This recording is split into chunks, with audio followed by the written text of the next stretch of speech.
Hey guys, this is Michael at the Spine Center, and for those of you that don't know, I'm kind of a tech geek and we're kind of geeks here, so we talk about a lot of different tools and toys that we play with. They don't let me play with the really cool stuff because that's the stuff that saves people's lives, and that's not what I do, that's what Dr. Smith does. But we do have a lot of other cool toys. So something we just recently got for the Spine Center is the DJI OSMO Pocket. And I'm actually using a DJI Osmo to record my video on here. But we've been playing around with the Osmo Pocket, and so far I've been really impressed with this little guy. It is an extremely small gimbal. Operation is super easy. You just hold down the power button, the gimbal sets, and you have a very small view screen. But it's a really tight little gimbal. At the same time, it just does a fantastic job. If you triple click, it actually reverses, if I can triple click that is, and it has a really amazing face tracker. Some things that stood out to me: it's 4K, you can do various controls with it by swiping across, up and down. You can view playback. There are different modes. There's been a couple of recent firmware updates, pretty quick actually once we got it. Video mode, there's also slow motion and time lapse. I haven't played with the pano yet. I've really only played with the video and the slow motion, and it's been pretty impressive. You can change the way you view screen work, so you can get a full view of what's going on, or actually that's the full view. You can see a center crop, that's the entire image. That's really cool because you can then utilize more of the screen better.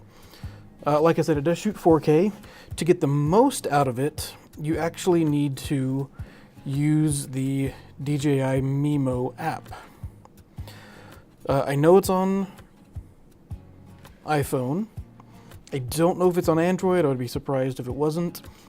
This is actually kind of an ingenious design, because there's this little port that you just turn around, and that's where you attach your phone. They have two of these that it comes with. One is for iPhone, a lightning connector. One is for Android. I do like that it fits into the case even with the little port extended, so you don't have to think about that. This, by the way, is extremely convenient. It's a few inches long, but it works really well. The thing about using the connection port like this is most people I know, including myself, use a case for their phone. So it's nearly impossible to get that plugged in enough to actually access the port.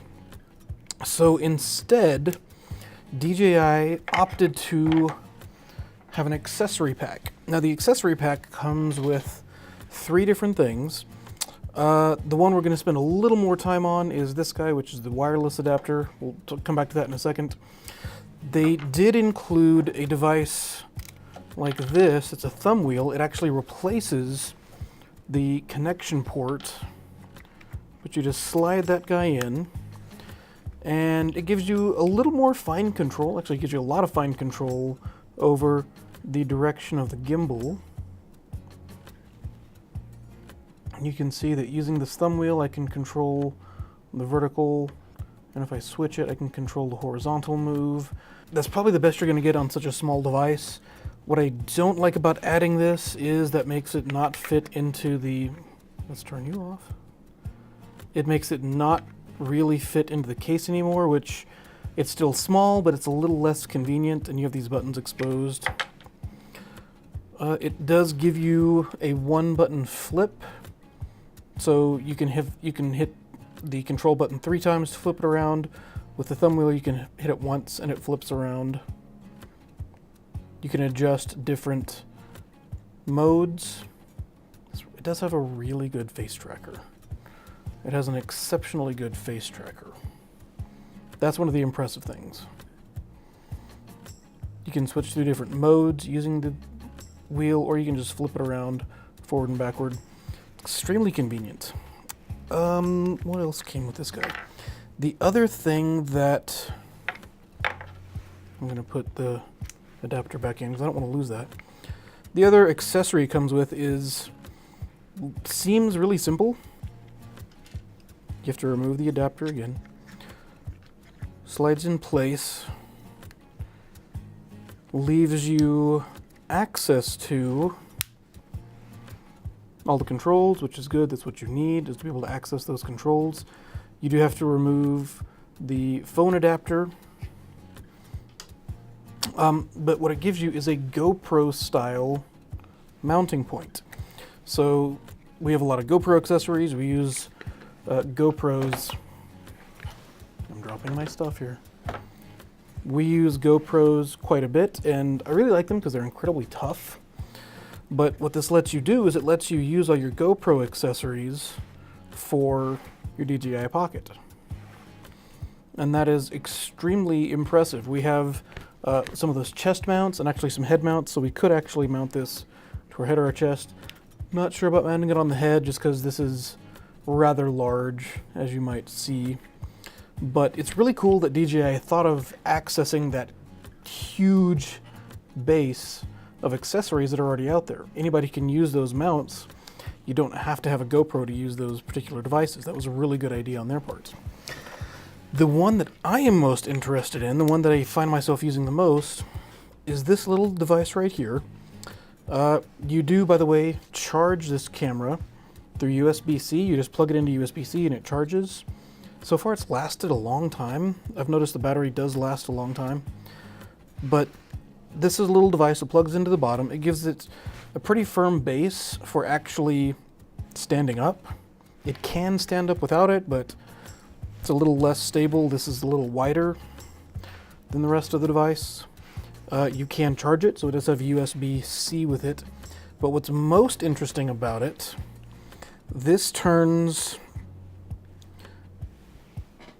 Okay, we have a little red light right here. This turns our Pocket into a Bluetooth-capable device. This is a Bluetooth adapter, so I can connect to my Pocket. It asks me to join. This is the DJI Mimo app. This is their new app, by the way. And now I'm seeing an image of what I want, and I can also control the camera. You'll see that as I'm moving this around, the camera is moving. I can pan up and down, left and right. It's pretty cool. The biggest issue that I have seen with this, or the biggest kind of question I have about this, there's a couple of different modes you can use. One, of course, is the auto mode. One is the manual mode. You can pick multiple resolutions. It is 4K UHD, which is 3840 by 2160. That's a really good resolution. You find a lot of cameras these days.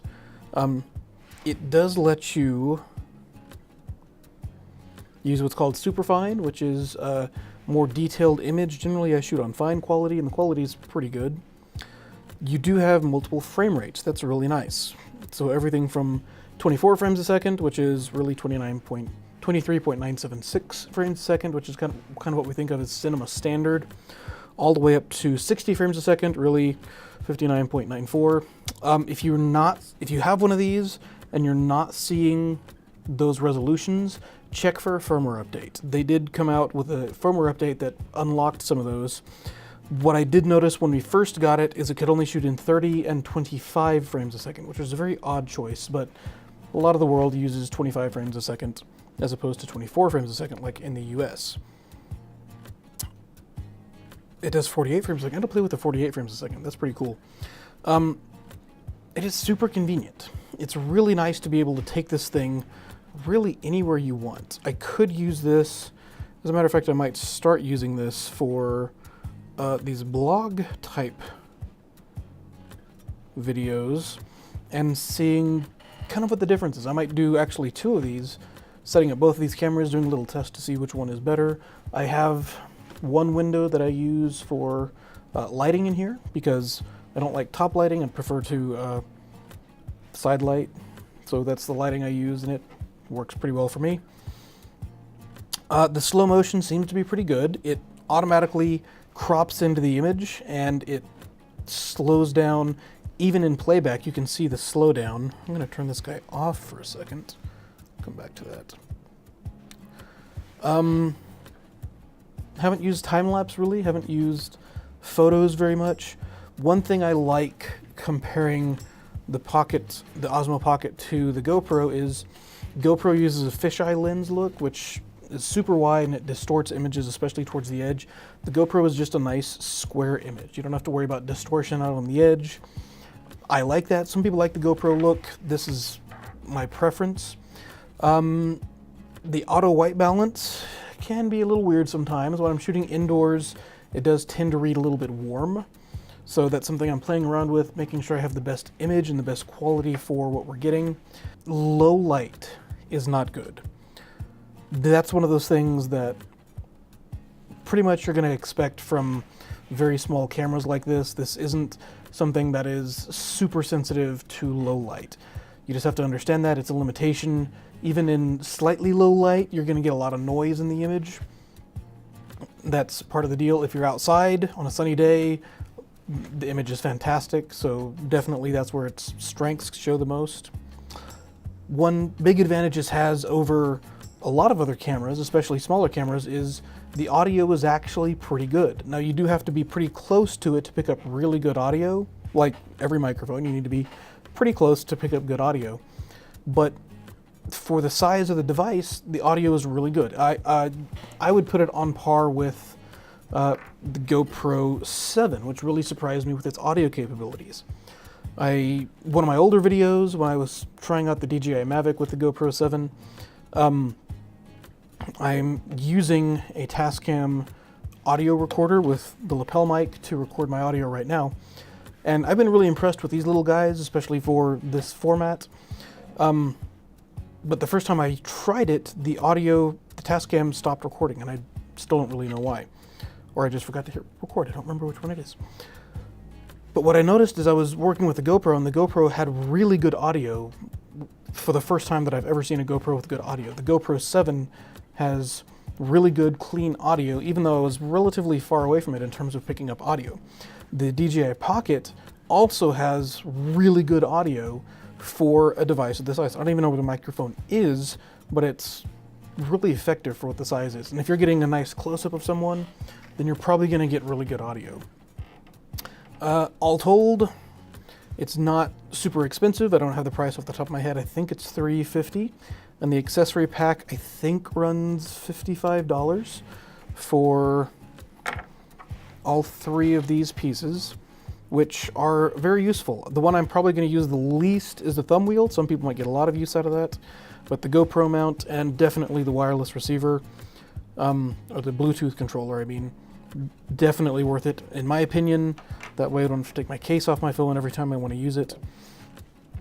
But the DJI OSMO Pocket, highly recommend it. It's a lot of fun to shoot with, and the absolutely fantastic thing is how small it is. I love being able to stick this in my pocket and just take it with me wherever I go. It's tiny. That's one of the advantages over using the accessories, as it fits into the case very nicely. And even if you don't want to pull out your phone to use it, you can just pull out the camera and start using it right away without having to connect it to an app. That's incredibly convenient. And it has a screen on there so you can actually see what you're recording. So this is Michael at the Spine Center. This is our little review about the DJI OSMO Pocket. We've been using it, we're going to keep using it. And don't forget, keep an eye out for what we're going to be doing. We're going to be doing some different stuff coming up soon, still things to work on. And look forward to hearing from you. Don't forget to like and subscribe, and we will catch you on the internet.